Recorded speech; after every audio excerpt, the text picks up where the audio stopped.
Christine.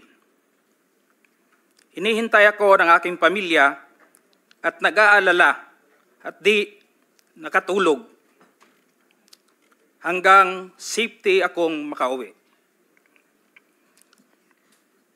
Dala-dala ko ang masamang karanasan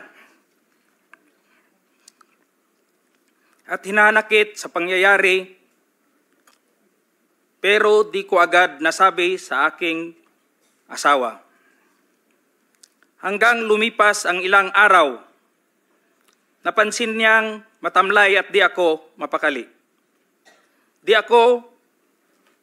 ko matiis na di ko sabihin sa kanya, kahit alam kong apektado siya at may nervyos pag ang pag-usapan ay tungkol sa trabaho ko. With great courage, I confided